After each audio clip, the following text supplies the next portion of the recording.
ওং সর্বমঙ্গল্য মঙ্গলে শিবে সর্বার্থ সাধিকে শরণ্যে ত্রম্বকে গৌরী নারায়ণী নমস্তুতে। জয় মা দুর্গা, জয় মা ষষ্ঠী। বন্ধুরা, আজ 11ই আশ্বিন 28 সেপ্টেম্বর রবিবার। আজকের দিনেই পড়েছে এবছরের দুর্গাপূজার মহাষষ্ঠী। মূলত এই মহাষষ্ঠীর দিনেই মায়ের মূল পূজা শুরু হয়। আজকের দিনে বোধনের পর হয় মায়ের আমন্ত্রণ এবং অধিবাস। কৈলাস ছেড়ে মর্তে মা দুর্গা আজকের দিনেই সপরিবারে প্রবেশ করেন। তাই আজ অনেকেই মায়ের উদ্দেশ্যে ব্রত রেখে থাকেন। আজকের এই ব্রতকে বলা হয় মহাষষ্ঠীর ব্রত, যাকে দুর্গা ষষ্ঠীর ব্রত বলা হয়। বন্ধুরা, আজ যদি মায়ের এই দুর্গা ষষ্ঠীর ব্রতটি পালন করতে পারেন তাহলে খুবই ভালো। আর তা যদি কোনো কারণে সম্ভব না হয় তাহলে মায়ের এই দুর্গা ষষ্ঠীর ব্রত কথাটি শ্রবণ করে মায়ের উদ্দেশ্যে অবশ্যই একটি প্রদীপ প্রজ্বলন করে পরিবারের কল্যাণ কামনা করবেন। মায়ের আশীর্বাদে দেখবেন এতে আপনার ও আপনার পরিবারের নিশ্চিত রূপেই কল্যাণ হবে। তাই আজ শ্রী শ্রী শারদীয়ার দুর্গাদেবীর এই মহাষষ্ঠীর দিনে একবার হলেও শ্রবণ করুন মা দুর্গা ষষ্ঠীর ব্রত কথা। আশা করি দর্শক বন্ধুরা, মা দুর্গা ষষ্ঠীর এই ব্রত কথাটি শ্রবণ করে আপনাদের ভালো লাগবে। শুরু করছি শ্রী শ্রী শারদীয়া দুর্গা দেবীর দুর্গা ষষ্ঠীর ব্রত কথা। জয় মা দুর্গা।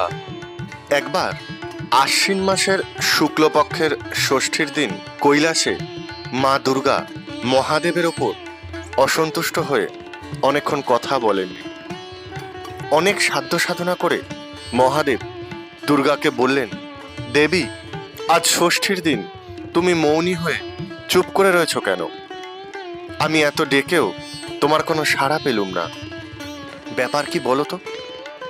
দুর্গা বললেন, তোমায় বলে আর ফল কি?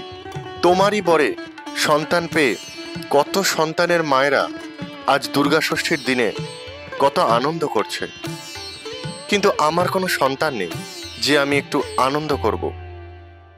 মহাদেব বললেন, পৃথিবীর সকলেই তোমাকে মা বলে ডাকছে, তবু তোমার সন্তানের স্বাদ মিটল না? দুর্গা বললেন, না, আমার স্বাদ মেটেনি, তুমি এখনই আমার কার্তিককে এনে দাও। মহাদেব তখন গেলেন কার্তিককে আনতে চন্দ্রলোকে। কার্তিক দুর্গার গর্ভে না জন্মালেও সে শিবেরই ছেলে। এদিকে কৈলাসে জয়া ও বিজয়া মা দুর্গাকে তেল হলুদ মাখাতে লাগলো।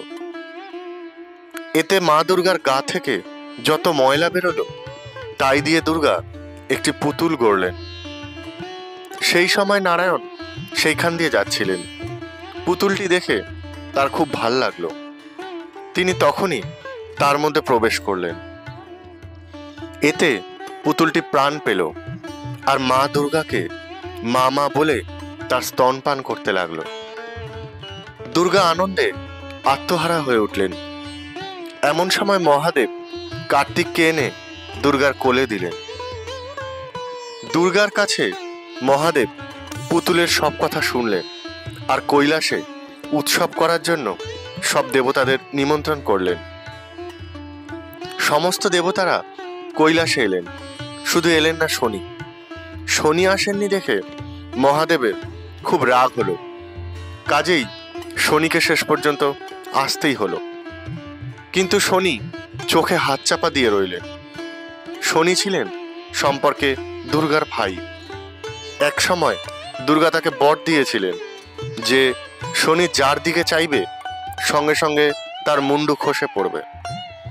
এদিকে শনি ছেলেটিকে দেখছে না বলে মহাদেবের আরো রাগ হলো। শনি তখন বাধ্য হয়ে চোখ খুলে ছেলেটির দিকে চাইলেন। তার দৃষ্টিতে তখনই ছেলেটির মাথা উড়ে গেল। দুর্গা তখন খুব কাঁদতে লাগলেন। তিনি শনির উপর ভয়ানক অসন্তুষ্ট হলেন, কিন্তু হঠাৎ তার শনিকে বর দেওয়ার কথা মনে পড়ে গেল। দুর্গা নিজের ভুল বুঝলেন বটে, তবে ছেলেটির জন্য কাঁদতে লাগলেন। এই রকম ঘটনা ঘটার ফলে দেবতাদের অনুরোধে মহাদেব নন্দীকে বললেন, যাও নন্দী, তুমি ত্রিভুবন ঘুরে এসো। যেখানে দেখবে কেউ উত্তর দিকে শিওর করে শুয়ে আছে, অমনি তার মুন্ডুটা কেটে নিয়ে আসবে। নন্দী সঙ্গে সঙ্গে বেরিয়ে পড়ল, আর স্বর্গমার্ত পাতাল ঘুরে এক জায়গায় দেখল একটা হাতি উত্তর দিকে মাথা করে শুয়ে আছে। নন্দী তখনই তার মাথাটা কেটে মহাদেবের কাছে নিয়ে এলো। মহাদেব সেটি ছেলের কাঁধে জোড়া দিয়ে দিলেন, আর ছেলেটিও মা মা বলে ডাকতে লাগলো। ছেলের মুখ হাতির মাথা হলো দেখে দুর্গা খুব দুঃখ করতে লাগলেন। দুর্গার এই রকম ভাবে দুঃখ করার জন্য দেবতারা তাকে বললেন, মা, আপনি দুঃখ করবেন না, এই ছেলের নাম রাখা হোক গণপতি।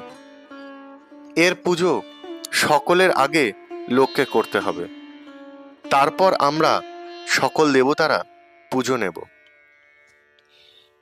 এরপর দুর্গা কার্তিক আর গণেশকে নিয়ে হিমালয় গিরিরাজের ঘরে এসে ছেলেদের দেখিয়ে মেনকাকে সব ঘটনার কথা বললেন। তখন মেনকা খুব ঘটা করে গিরিপুরে দুর্গা ষষ্ঠীর ব্রত করলেন। দুর্গা বললেন, মা, আশ্বিনের শুক্লপক্ষের ষষ্ঠী তিথিতে যে স্ত্রীলোক ভক্তি ভরে আমার পুজো করবে এবং কথা শুনবে, আমার মতন তার সুন্দর সন্তান লাভ হবে। ক্রমে এই দুর্গা ষষ্ঠীর কথা জগতে প্রচার হলো। তখন সবাই এই ব্রত খুব ভক্তি ভরে করতে আরম্ভ করলো। এই ব্রতের ফল হলো, এই ব্রত পালন করার ফলে ছেলে মেয়েদের সর্বাঙ্গীন কল্যাণ হয়ে থাকে। এই ব্রত আশ্বিন মাসের শুক্লপক্ষের ষষ্ঠীর দিন পালন করা হয়। ব্রতের দ্রব্য বিধানের মধ্যে ফুল, দূর্বা, ধূপ, দীপ, আতপ চালের নৈবেদ্য, ফল, মিষ্টান্ন ইত্যাদি পড়ে। আশ্বিন মাসের শুক্লপক্ষের ষষ্ঠীর দিন সন্তানের মায়েরা দিনের বেলা উপোস করে ষষ্ঠীর পুজো করে ষষ্ঠী পুজোর প্রসাদ খায়। ওই ষষ্ঠী পুজোর ব্রত করে সেদিন ভাত খাওয়া বারণ থাকে। রাত্রিরে ফলমূল খেয়ে থাকতে হয় এবং আহারের আগে ষষ্ঠীর ব্রত কথা শুনতে হয়। দুর্গা ষষ্ঠীর ব্রত কথা এখানেই সমাপ্ত হলো। আপনাদের যদি ভিডিওটি ভালো লেগে থাকে তাহলে ভিডিওর কমেন্ট বক্সে জয় মা দুর্গা লিখতে ভুলবেন না। মা দুর্গা ও দেবাদিদেব মহাদেবের কৃপায় আপনিও আপনার পরিবার সর্বদা সুস্থ স্বাভাবিক থাকুন, এই কামনা জানিয়ে এই ভিডিওটি আজকের মতো এখানেই শেষ করলাম। নমস্কার, ধন্যবাদ। ঈশ্বর আপনার মঙ্গল করুক।